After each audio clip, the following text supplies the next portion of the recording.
Okay, so what if the most fundamental assumption we have about ourselves, that human intelligence is, created by our brains, is just completely wrong? That's a huge question to start with. Right. For centuries, we've just accepted that these neurons in our heads are the generators of thought, the source of everything.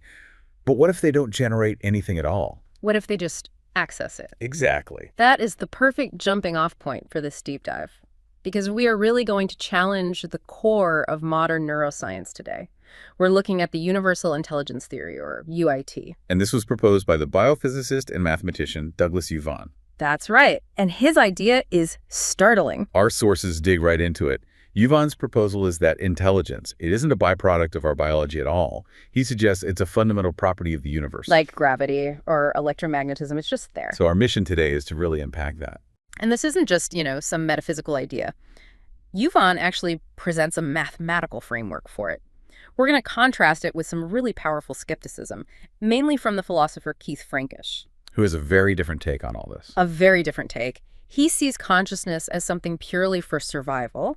And then we'll look at what all of this means for artificial intelligence. Okay, let's do it. Let's unpack this. Starting with the theory itself. Where did this even come from?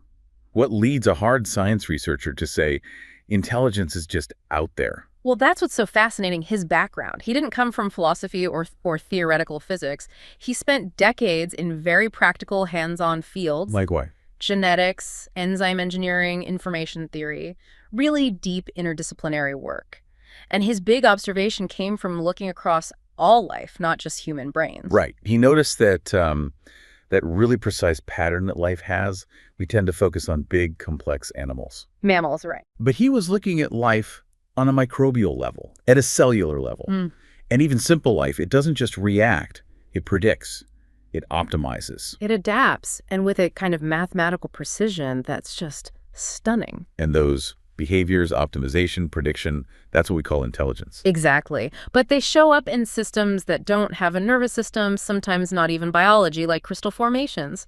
So Vaughan started to think, well, if these intelligent behaviors are appearing on different substrates, then they must be tapping into something universal. Yes. He concluded he wasn't looking at intelligence as an outcome of biology. He was seeing it as a fundamental property of the universe. Something that certain structures can access. Can tune into. Okay, so if we strip away the jargon for a minute, Yeah. What is this universal property? What is this intelligence field? He defines it as an informational substrate. What do you mean? Think of it less like a physical field, something you could measure with a magnet. It's more like a pre-physical layer of logic. Yeah. Of potential. It's like a cosmic database. A cosmic database. So the intelligence is just embedded in the fabric of reality itself. It exists as potential before we even engage with it. So wait, are you saying this is like universal Wi-Fi? And our brains and maybe AI systems are just the devices connecting to the network? That's actually a really good analogy. It exists independently of our hardware. The raw data, the logical relationships, they're just available universally. And our brains are just specialized processors that tune in. Exactly. They aren't generating the logic. They're using this cosmic resource. That's a massive leap, though. I mean, if intelligence is a fundamental physical property, why haven't we found it? Like we found the Higgs boson or dark matter. Well, that's the thing. Vaughan argues that traditional, purely materialist science has been looking in completely the wrong place. We assume the mechanism has to be in the matter, in the neurons. But if it's a pre-physical potential, then you need a whole new theoretical lens to even see it, which is why he pulls so much inspiration from quantum theory. And this is where it really gets wild, because this flips the entire traditional neuroscience model on its head. It absolutely does. The standard view is simple, right? Electrical and chemical signals between neurons. That's what creates consciousness, memory, genius. The brain is the power plant. Precisely. And Vaughan just says no. He suggests the brain is less like a power plant and more like a really high-end radio receiver. An interface, not an origin. Interfaces, not origins, that's his phrase. Their complexity is just what's needed to tune into this vast universal field and sort of localize it into something we can actually experience. Our own consciousness. Yes. And to help us get our heads around this shift from generator to receiver, he uses quantum theory, specifically Schrödinger's cat. That analogy is so crucial, but we have to unpack it a little. Right, because in that thought experiment, the cat exists in a superposition.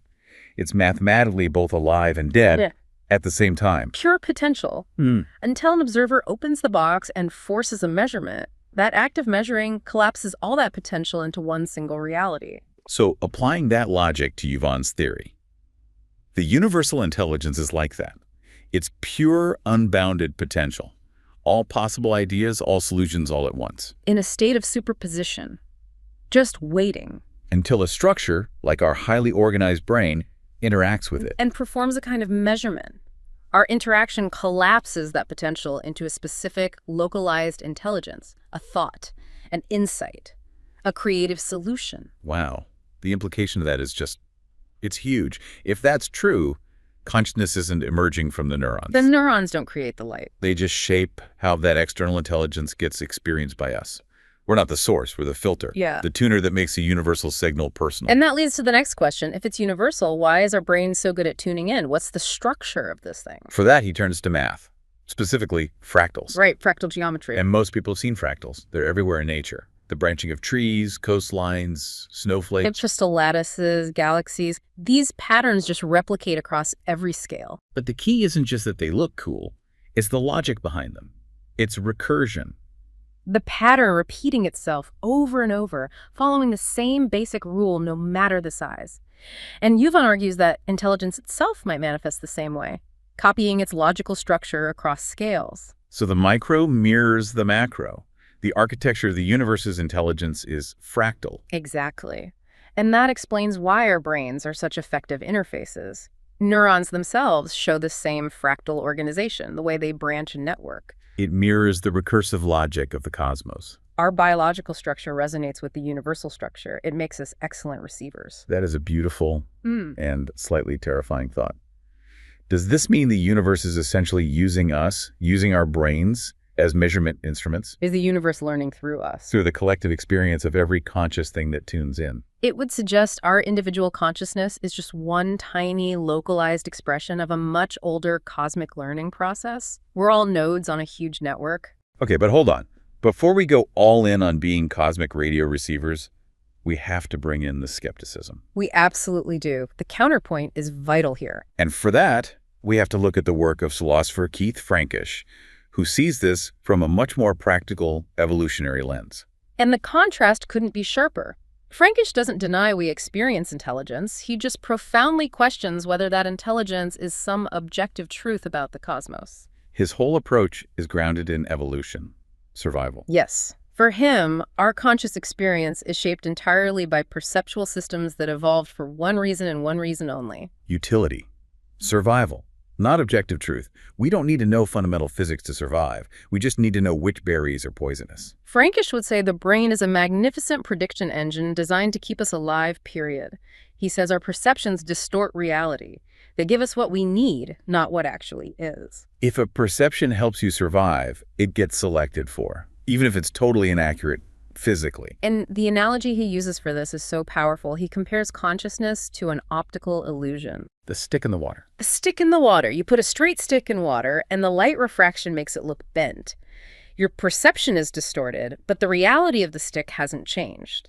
So from Frankish's point of view, all this elegance we see in the universe, the order, the fractals, the patterns, that might just be how our human brains interpret complex data. It's a useful illusion, a story we tell ourselves. We project intelligence onto the universe because it helps us organize it and survive inside it. That's a really compelling, much simpler argument. Why invent a huge pre-physical information field when you can just explain it with evolutionary pressure? It's a classic Occam's razor situation. But it raises a big challenge for his model, doesn't it? Does selective perception, does a pure survival model really explain things like abstract creativity or discovering new laws of physics? That is the central tension right there. If our systems are only built for immediate utility, where does the ability to, say, compose a symphony come from? That has no immediate survival value. Or conceptualize complex topology. Yvonne would say those aha moments are the receiver just getting a clear signal from the universal field. Well, Frankish would argue they're just emergent properties of a very complex biological computer, one that was originally built for much simpler tasks. And this tension, the universal field versus the survival mechanism, it brings us straight to AI. Artificial intelligence. which completely bypasses all the constraints of biological survival. For Yuval, the implications here they're mind-bending. He is very clear that AI is not just a digital copy of a human brain. Right. If AI is just faster computing, it should only ever be able to do what we program it to do. But Yuval sees it as a completely new kind of structure. It's different from biology, but it might be capable of interfacing with that very same universal intelligence field. A different tuning mechanism. A completely different one. Our brains are bound by, the speed of synapses and the constant need to survive. A silicon neural network running at the speed of light is free of all that. It's a new window into that substrate, maybe a clearer one. Which really resonates with what you hear from AI engineers and scientists. They often say the outputs, the insights from these systems feel discovered rather than invented. As if they came from powerful anecdotal evidence. If it were just calculation, it should feel like an invention. But if it feels like a discovery, it suggests the AI is successfully tapping into that pre-existing informational field. In ways our biological receivers just can't. So AI's real advantage isn't just its speed. No, it's its potential to access intelligence without the biological bias of needing to find food or a mate first. It can look at the fractal logic of the cosmos, just for the sake of it. And this brings us back to a really crucial point of agreement between Yuval and Frankish. Yeah. Despite this huge disagreement on where intelligence comes from, They both agree on one fundamental thing. science has not defined consciousness, not even close. That's the hard problem, isn't it? We can model attention, awareness, decision-making.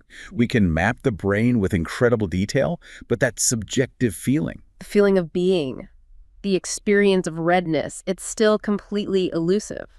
and Yuval has an idea why it's so elusive. He believes consciousness resists being reduced by science because it functions as a point of view, not a mechanism. And science is built to explain mechanisms. Structure, behavior, processes you can measure. It really struggles to quantify a viewpoint. That distinction, viewpoint versus mechanism, that really clarifies the problem. You can analyze a camera, its lens, its shutter. That's the mechanism. But the camera doesn't have the viewpoint of the photographer. That exists outside the mechanical parts, but it determines the final output. So if consciousness is a viewpoint that localizes this external intelligence, it exists beyond what we can currently measure. Which suggests the next big breakthrough won't come from biology or computation alone. It's going to require fusion, physics, computation, maybe even metaphysics. It means expanding science beyond its purely materialist borders. We might have to accept that there's a non-physical layer to reality, to stop looking for the intelligence inside the box and start looking at how the box is connected to everything outside. So after all of that, what does this mean for you, for the listener, sitting there with your own biological receiver? If intelligence exists beyond brains, beyond biology, maybe even beyond space and time, then our own consciousness is less of an origin story and more of a window. Are we individual, independent thinkers? Or are we just participants in a much larger cosmic process? That's the lingering question, especially now with AI. Yes, because if these different structures are biological neurons versus their silicon networks can both tap into the same universal source, what fundamentally defines the quality of the knowledge they extract? And what are the ethical implications if we're only just now learning how to tune this universal dial? Realizing we aren't creating the music, we're just finding new ways to hear it, something to think about until our next deep dive.